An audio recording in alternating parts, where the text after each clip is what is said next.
भारत ने किया कुछ ऐसा बड़ा, पूरी तरह से मालदीव हुआ बर्बाद। भारत के इस कदम से पूरी दुनिया में हड़कंप। अब मालदीव बना भारत का गुलाम। भारत की ताकत देख अमेरिका, जापान सब हिल गए। जी हाँ दोस्तों, अब भारत ने मालदीव की अकड़ को ठिकाने लगाने की तैयारी शुरू कर दी है और भारत द्वारा मालदीव पर लिया गया ये बड़ा एक्शन उसकी अर्थव्यवस्था का पूरी तरह से नामो निशान मिटाने वाला है। मालदीव के राष्ट्रपति ने जब से भारतीय सैनिकों को निकालने की बात कही है, तब से भारत ने मालदीव के ऊपर कड़ा से कड़ा एक्शन लेना शुरू कर दिया है। हालांकि देखा जाए तो मालदीव की अर्थव्यवस्था पूरी तरह से भारत पर डिपेंड है, लेकिन इसके बावजूद भी मालदीव अपनी अकड़ से बाज नहीं आ रहा है और उसकी ये अकड़ मालदीव पर ही भारी पड़ रही है। और जब मालदीव की अर्थव्यवस्था बिगड़ने लगी तो वो तुर्की और चीन जैसे देशों से मदद मांगते फिर रहा है। दरअसल हुआ ये है कि भारत ने मालदीव को सबक सिखाने की तैयारी एक बड़े कदम से शुरू की है। जैसा कि आपको मालूम होगा कि हाल ही में कुछ दिनों पहले भारत के प्रधानमंत्री नरेंद्र मोदी लक्षद्वीप के दौरे पर गए हुए थे। प्रधानमंत्री नरेंद्र मोदी लक्षद्वीप के दौरे पर एक टूरिज्म के रूप में गए थे, जहां पर उन्होंने समुद्र के किनारे का मनमोहक आनंद लेते हुए वहां के नए नए लोगों से मिलते हैं। और भारत का यही कदम मालदीव की अर्थव्यवस्था पर भारी पड़ रहा है और मालदीव चीन और तुर्की जैसे देशों से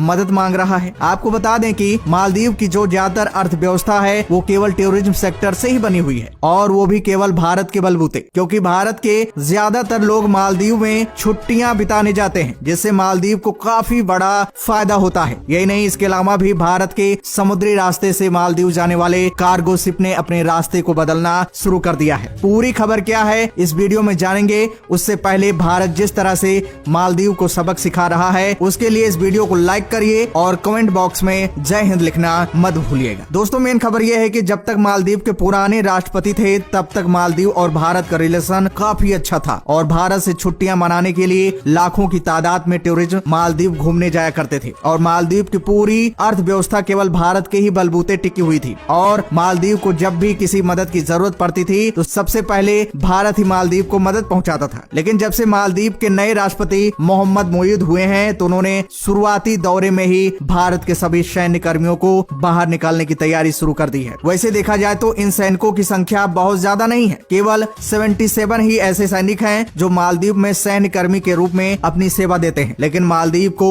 यही 77 सैनिक भारी पड़ रहे हैं और उन्होंने इनको निकालने की तैयारी शुरू कर दी है। फिर भी मालदीव का यही कदम उस पर कितना भारी पड़ सकता है, मालदीव को इसका तनिक भी अंदाजा नहीं था। वैसे देखा जाए तो मालदीव में जो भी नए राष्ट्रपति या फिर प्रधानमंत्री बनते थे, वो सबसे पहले भारत के दौरे पर आते हैं। लेकिन मालदीव के नए प्रेसिडेंट मोहम्मद मोईद जो सबसे पहले तुर्की की विदेश यात्रा पर गए थे और भारत के सबसे नजदीक होने के बावजूद भी वो भारत का दौरा नहीं करते हैं। और तुर्की के बाद मालदीव के राष्ट्रपति ने चीन से मिलने का भी विचार बनाया और भारत मालदीव की इन्हीं हरकतों से काफी ज्यादा नाराज है। अगर आप इस मैप में देखें तो भारत मालदीव के सबसे नजदीक है, यानी कि अगर कोई भी आपातकालीन स्थिति में मालदीव को मदद की जरूरत पड़ती है तो भारत ही सबसे पहले उसकी मदद करता है। हालांकि श्रीलंका भी थोड़ा नजदीक है, लेकिन उसकी दूरी भारत की अपेक्षा कहीं ज्यादा है और मालदीव के रिलेशन श्रीलंका के साथ भी इतने अच्छे नहीं है जिससे वो मालदीव की मदद कर सके। एक रिपोर्ट के मुताबिक साल 2023 में लगभग 1 लाख से ज्यादा टूरिज्म मालदीव घूमने गए थे और आप इसी से अंदाजा लगा सकते हैं कि मालदीव की अर्थव्यवस्था में हम भारतीयों का कितना बड़ा योगदान है। लेकिन अगर इसके बावजूद भी मालदीव चालबाजी दिखाता है तो भारत चुप नहीं रहने वाला है और अब इसकी अकड़ को ठिकाने लगाने के लिए भारत ने लक्षद्वीप पर फोकस करना शुरू कर दिया है। भारत करोड़ों रुपए की इन्वेस्टमेंट लक्षद्वीप को एक अच्छा टूरिज्म सेक्टर बनाने में कर रहा है। अगर आप इस मैप को ध्यान से देखें तो आपको दिखाई देगा कि लक्षद्वीप पर भारत का ही कब्जा है और इसकी दूरी भारत से काफी ज्यादा नजदीक भी है, जबकि मालदीव इससे कहीं ज्यादा दूरी पर स्थित है, यानी सीधे तौर पर कम खर्चे में यहाँ पर आ जा सकते हैं और इसकी जो सुंदरता है वो मालदीव की अपेक्षा काफी ज्यादा है। यानी जाहिर सी बात है अब हम भारतीय घूमने के लिए लक्षद्वीप को ही प्रेफर करने वाले हैं। इसके अलावा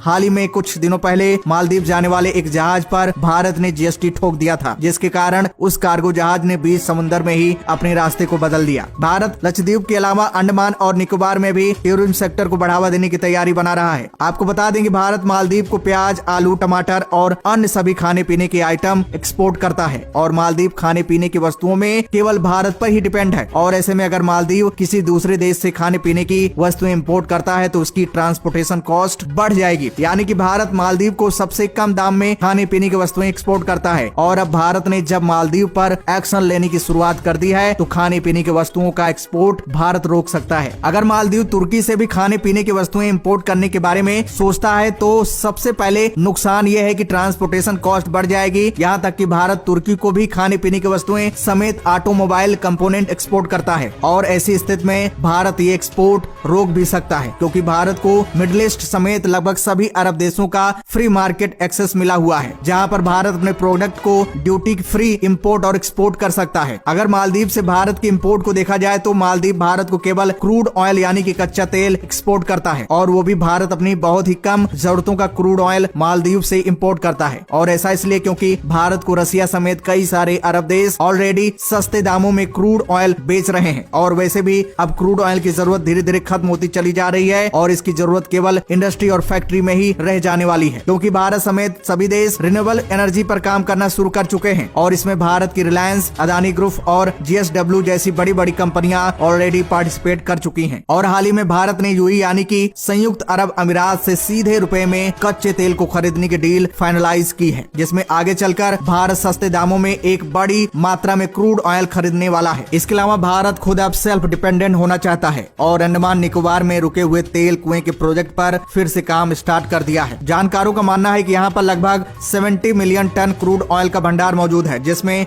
ONGC, ऑयल इंडिया जैसी बड़ी बड़ी कंपनी ऑलरेडी ज्वाइंट वेंचर में काम करना शुरू कर चुकी है। एक तो पहले से ही मालदीव की अर्थव्यवस्था ठीक नहीं थी और इन्हीं सबके कारण और ज्यादा उसकी अर्थव्यवस्था बिगड़ने वाली है। यानी कि 2024 के शुरुआती दौर में ही मालदीव चीन और तुर्की जैसे देशों से भीख मांगता दिखेगा। और सबसे बड़ी बात यह है कि जब से भारत के प्रधानमंत्री ने लक्षद्वीप का दौरा किया है तब से भारत के अलावा भी कई देशों में इसकी चर्चाएं चल रही हैं। तो दोस्तों, क्या भारत इस तरह का कदम उठाकर सही कर रहा है या नहीं, कमेंट बॉक्स में जरूर बताइएगा।